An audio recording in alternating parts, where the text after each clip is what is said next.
Janita, I have a follow-up question. For someone in a technical or support role today, what does Ambition 2035 mean personally? I feel that from a talent perspective, because that's what I do anyway as a talent development, I find that is very interesting. That nowadays, with this growth that Gasifu is talking about, it gives a lot more opportunities and possibilities to Gasifu talent or even Petronas group.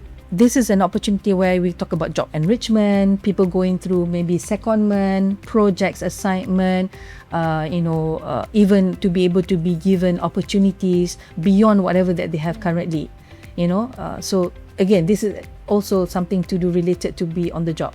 So to me personally, yes, it means a lot more of job opportunity, growth for people, career. It doesn't have to be growing upward, but career lattice, meaning that horizontally they can actually go and explore different opportunities. Because it leads to something that I think many people wonder quietly, with all this change and all this transformation that's happening within the company, how do we stay excited and not overwhelmed?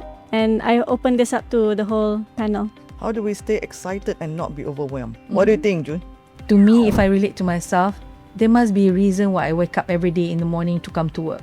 Okay. Because I see there's a purpose. And I believe in the value and the position or the direction where this company is going. Otherwise, I wouldn't want to get up to come to office. I wouldn't be driven. So I would imagine from the same angle, if we're able to actually get our people to understand where gas and power is going, the direction, the clarity, and the meaning behind it, meaning that the numbers are there, 2.5 gigawatt, billion scarf per day, whatever not. But what it really means, if you are able to explain, it means energy security for our people or the region. It means energy accessibility for those who are not able to access yet. It means energy affordability. It means a lot. So if that is something that resonates with them, and I hear that our generation in our company right now is going to generation alpha, generation Z, if that brings meaning to them, that will be something intrinsically motivated for them to come. So rather than we think about how do we keep them motivated, give them meaning for them to be able to keep themselves motivated and stay the course with us to be part of it. So that means a lot of gas advocacy that needs to be done from our side then. Absolutely. Our Jean is expert here and also Fao. Fao, what do you think? Change can be exciting, but it can also be overwhelming at the same times, right? So for me, it starts with keeping sight of the bigger purpose. Why we are doing all of this? We are not just hitting numbers. We are helping to secure Malaysia's energy future, supporting the transition to a lower carbon world, and creating opportunities for the next generation. I mean, that's something to be proud of, and I believe in that cause. So that keep me exciting and manage the overwhelming position or situation. Yeah. Excellent. Thanks, Fao. How about you, Jane? What keeps you excited? I joined this great organization called Petronas, a bit more than a decade ago, and I joined the gas business at that time.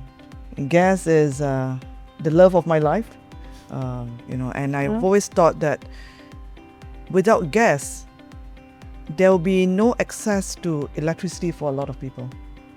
When I was a kid growing up in Baling in Kedah, this was way back in the 70s. The thing that I wanted was energy security. But I didn't know it was called energy security at the time. What I wanted was just to have electricity so that I could watch Mickey Mouse at slightly after 5 p.m. every day. But without the gas supply going to power plants in Baling, the power plant in Baling was then run on mostly diesel. I couldn't get Mickey Mouse. So no energy security, sad days for Jane when she was 5. Oh, so they have cut off time? Well, there was just no gas supply to power plants at that time. You know, No, accessibility. not that far north in Kedah. You know, in a small town called Baling. It's interesting that you mentioned that you are from Baling. I just came back from Baling this recent weekend because of a wedding. Baling is changed from whatever you mentioned just I'm now. sure it is. Amazing. I'm sure it is. I got to go back. I'm sure I'll get Mickey Mouse there. That's my mom's hometown. Oh, really? Yes. What a coincidence. Wow, small town. I thought nobody knows Baling, and you know, all of us here are connected to Baling one way. No, you and my heart. Oh my gosh. Okay, there you go. So now the 5-year-old Jeans now in Baling is able to watch Mickey Mouse or even do more. They can even learn. Because of gas. Yes. Yeah. because So of accessibility. yeah.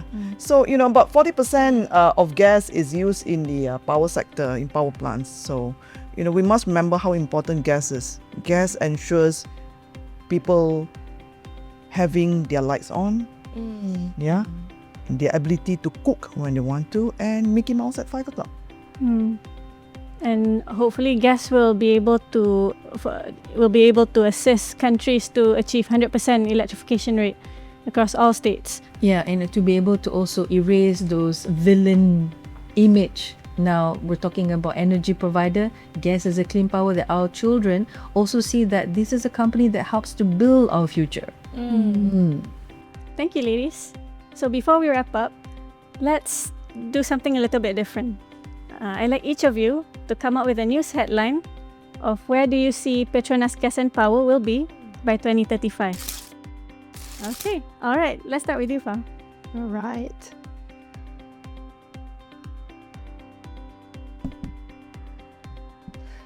From Malaysia to Vietnam, how Petronas gas is driving a new era of energy.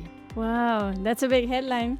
Of course, this is our proof that we are going international beyond Malaysia. That's it, Husna. All right. Thank you, Fao. How about you, Jane? Okay, I've got it. Gas, forever wanted, forever great. Definitely. Still relevant. Awesome, Jay. Relevant, eh? There you go. Your turn. And action. Okay, so mine will be on related to workforce talent. Build on resilience. Petronas Gas and Power workforce powers the future with clean energy. Wow, that's a big headline. So before we sign off, let's take a look at what this conversation has so far taken us. In episode 1, we explored the big picture, the global market shifts, policy signals, and its importance in shaping Petronas' gas and power strategy. And in episode 2, we explored the execution of infrastructure projects, from upgrades to optimization of business operations via creative solutions. Episode 3, we've looked forward, not just to where we're going, but how. We talked about integration, people, talent development, and mindset shifts needed to lead across lanes. But if there's one thing that stood out throughout all 3 episodes, it's this. We're not bystanders, we are system builders. And every one of us, whether you're on the terminal floor, planning a commercial deal, or enabling operations from behind the scenes, you can contribute to fueling the nation. This is what Petronas 2.0 asks of us, to be faster, bolder, more integrated, to grow not just by volume, but by value, and to lead the transition and not follow it. And as for gas and power, that means delivering the targets laid out in our Gas and Maritime Blueprint under Ambition 2035. So wherever you sit in this organization, don't just wait for the future. Build it with us. And that's the spirit of Gasifu. Thank you for being part of it, and until we meet again, keep the conversation going. This is Gasifu Dialogue.